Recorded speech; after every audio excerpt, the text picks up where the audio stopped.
What if the secret to lasting happiness isn't out there but buried deep within your subconscious mind?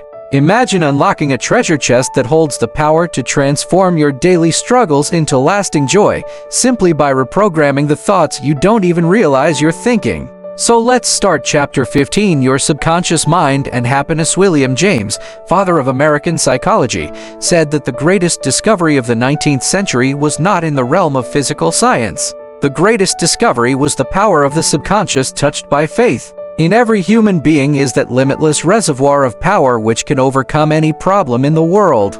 True and lasting happiness will come into your life the day you get the clear realization that you can overcome any weakness, the day you realize that your subconscious can solve your problems, heal your body, and prosper you beyond your fondest dream. You might have felt very happy when your child was born, when you got married, when you graduated from college, or when you won a great victory or a prize. You might have been very happy when you became engaged to the loveliest girl or the most handsome man. You could go on and list innumerable experiences which have made you happy. However, no matter how marvelous these experiences are, they do not give real lasting happiness. They are transitory. The book of Proverbs gives the answer: whosoever trusted in the Lord, happy is he. When you trust in the Lord, the power and wisdom of your subconscious mind to lead, guide, govern, and direct all your ways, you will become poised, serene, and relaxed. As you radiate love, peace, and goodwill to all, you are building a superstructure of happiness for all the days of your life. You must choose happiness. Happiness is a state of mind. There is a phrase in the Bible which says, "Choose you this day whom you will serve." You have the freedom to choose happiness. This may seem extraordinarily simple, and it is. Perhaps this is why people stumble over the way to happiness. They do not see the simplicity of the key to happiness. The great things of life are simple, dynamic, and creative. They produce well-being and happiness. Street Paul reveals to you how you can think your way into a life of dynamic power and happiness in these words: "Finally, brethren, whatsoever things are true, whatsoever things are honest, whatsoever things are just, whatsoever things are pure, whatsoever things are lovely, whatsoever things are of good report, if there be any virtue, and if there be any praise, think on these things." Phil 4:8. How to choose happiness. Be now to choose happiness. This is how you do it. When you open your eyes in the morning, say to yourself, "Divine order takes charge of my life today and every day. All things work together for good for me today. This a new and wonderful day for me. There will never be another day like this one. I am divinely guided all day long, and whatever I do will prosper. Divine love surrounds me, enfolds me, and enwraps me, and I go forth in peace. Whenever my attention wanders away from that which is good and constructive, I will immediately bring it back to the contemplation of that which is lovely and of good report.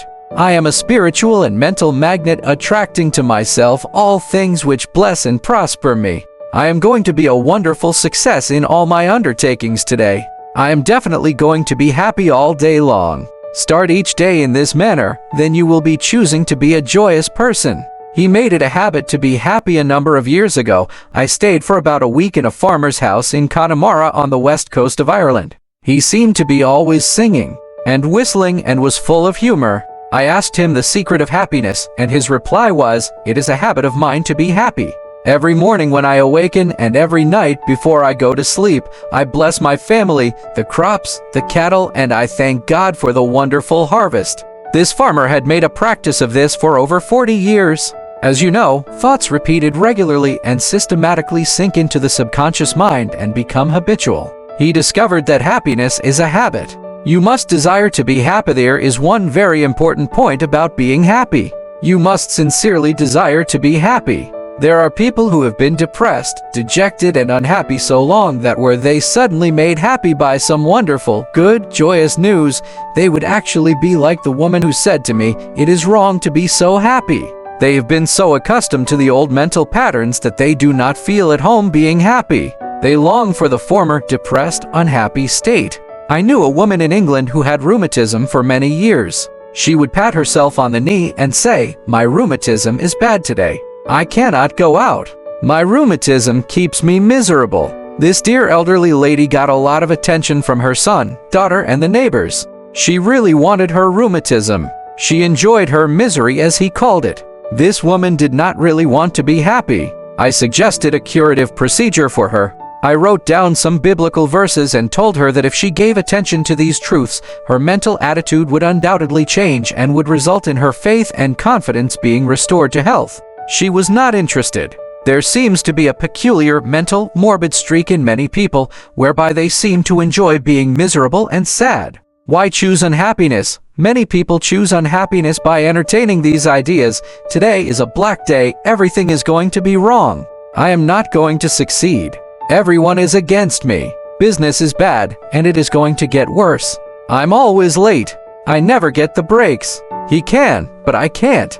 If you have this attitude of mind first thing in the morning, you will attract all these experiences to you and you will be very unhappy. Begin to realize that the world you live in is determined by what goes on in your mind. Marcus Aurelius, the great Roman philosopher and sage, said, "A man's life is what his thoughts make of it." Emerson, America's foremost philosopher, said, "A man is what he thinks all day long." The thoughts you habitually entertain in your mind have the tendency to actualize themselves in physical conditions. Make certain you do not indulge in negative thoughts, defeatist thoughts, or unkind, depressing thoughts. Recall frequently to your mind that you can experience nothing outside your own mentality. If I had $1 million, I would be happy have visited many men in mental institutions who were millionaires, but they insisted they were penniless and destitute. They were incarcerated because of psychotic, paranoid, and manic depressive tendencies. Wealth in and of itself will not make you happy. On the other hand, it is not a deterrent to happiness. Today, there are many people trying to buy happiness through the purchase of radios, television sets, automobiles, a home in the country, a private yacht, and a swimming pool, but happiness cannot be purchased or procured in that way. The kingdom of happiness is in your thought and feeling. Too many people have the idea that it takes something artificial to produce happiness. Some say, if I were elected mayor, made president of the organization, promoted to general manager of the corporation, I would be happy. The truth is that happiness is a mental state. None of these positions mentioned will necessarily bequeath happiness. Your strength, joy, and happiness consist in finding out the law of divine order and right action lodged in your subconscious mind, and by applying these principles in all phases of your life. He found happiness to be the harvest of a quiet mind. Lecturing in San Francisco some years ago, I interviewed a man who was very unhappy and dejected over the way his business was going. He was the general manager. His heart was filled with resentment toward the vice president and the president of the organization. He claimed that they opposed him. Because of this internal strife, business was declining. He was receiving no dividends or stock bonuses. This is how he solved his business problem. The first thing in the morning, he affirmed quietly as follows: "All those working in our corporation are honest, sincere, cooperative, faithful, and full of goodwill to all. They are mental and spiritual links in the chain of this corporation's growth, welfare, and prosperity. I radiate love, peace, and goodwill in my thoughts, words, and deeds to my 2 associates and to all those in the company. The president and the vice president of our company are divinely guided in all their undertakings. The infinite intelligence of my subconscious mind makes all decisions through me. There is only right action in all our business transactions and in our relationship with each other. I send the messengers of peace, love, and goodwill before me to the office. Peace and harmony reign supreme in the minds and hearts of all those in the company, including myself. I now go forth into a new day, full of faith, confidence, and trust." This business executive repeated the above meditation slowly 3 times in the morning, feeling the truth of what he affirmed. When fearful or angry thoughts came into his mind during the day, he would say to himself, "Peace, harmony, and poise govern my mind at all times." As he continued disciplining his mind in this manner, all the harmful thoughts ceased to come and peace came into his mind. He reaped the harvest. Subsequently, he wrote me to the effect that at the end of about 2 weeks of reordering his mind, the president and vice president called him into the office, praised his operations and his new constructive ideas, and remarked how fortunate they were in having him as a general manager. He was very happy in discovering that man finds happiness within himself. The block or stump is not really. Thuray read a newspaper article some years ago which told about a horse who had shied when he came to a stump on the road. Subsequently, every time the horse came to that same stump, he shied. The farmer dug the stump out, burned it, and leveled the old road. Yet, for 25 years, every time the horse passed the place where the former stump was, he shied. The horse was shying at the memory of a stump. There is no block to your happiness save in your own thought life and mental imagery. Are fear or worry holding you back? Fear is a thought in your mind. You can dig it up this very moment by supplanting it with faith in success, achievement, and victory over all problems. I knew a man who failed in business. He said to me, "I made mistakes. I've learned a lot. I am going back into business and I will be a tremendous success." He faced up to that stump in his mind. He did not whine or complain, but he tore up the stump of failure, and through believing in his inner powers to back him up, he banished all fear thoughts and old depressions. Believe in yourself and you will succeed and be happy. The happiest people, the happiest man is he who constantly brings forth and practices what is best in him. Happiness and virtue complement each other. The best are not only the happiest, but the happiest are usually the best in the art of living life successfully. God is the highest and best in you. Express more of God's love, light, truth, and beauty, and you will become one of the happiest persons in the world today. Epictetus, the Greek Stoic philosopher, said, "There is but one way to tranquility of mind and happiness. Let this, therefore, be always ready at hand with thee, both when thou wake early in the morning, and all day long, and when thou goes too late to sleep, to account no external things thine own, but commit all these to God." Summary of steps to happiness. 1. William James said that the greatest discovery of the 19th century was the power of the subconscious mind touched by faith. 2. There is tremendous power within you. Happiness will come to you when you acquire a sublime confidence in this power. Then, you will make your dreams come true. 3. You can rise victorious over any defeat and realize the cherished desires of your heart through the marvelous power of your subconscious mind.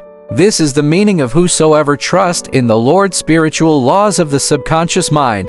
Happy is he. 4. You must choose happiness. Happiness is a habit. It is a good habit to ponder often on whatsoever things are true, whatsoever things are honest, whatsoever things are just, whatsoever things are pure, whatsoever things are lovely, whatsoever things are of good report, if there be any virtue, and if there be any praise, think on these things. Phil 4:8-5. When you open your eyes in the morning, say to yourself, "I choose happiness today. I choose success today. I choose right action today. I choose love and goodwill for all today. I choose peace today." Pour life, love, and interest into this affirmation, and you have chosen happiness. 6. Give thanks for all your blessings several times a day. Furthermore, pray for the peace, happiness, and prosperity of all members of your family, your associates, and all people everywhere. 7. You must sincerely desire to be happy. Nothing is accomplished without desire.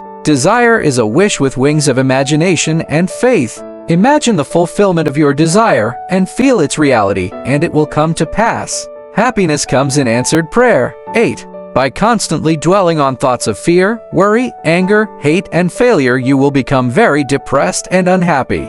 Remember, your life is what your thoughts make of it. 9. You cannot buy happiness with all the money in the world. Some millionaires are very happy, some are very unhappy. Many people with very little worldly good are very happy, and some are very unhappy. Some married people are happy, and some are very unhappy. Some single people are happy, and some are very unhappy. The kingdom of happiness is in your thought and feeling. 10. Happiness is the harvest of a quiet mind. Anchor your thoughts on peace, poise, security, and divine guidance, and your mind will be productive of happiness. 11. There is no block to your happiness. External things are not causative, these are effects, not cause. Take your cue from the only creative principle within you. Your thought is cause, and new cause produces a new effect. Choose happiness. 12. The happiest man is he who brings forth the highest and the best in him. God is the highest and best in him, for the kingdom of God is within. Happiness isn't something you chase, it's something you awaken within. As you begin to reprogram your subconscious mind, you'll find that joy and fulfillment are not distant dreams, they are the natural rhythm of your life. The question now is, are you ready to unlock the full potential of your inner happiness?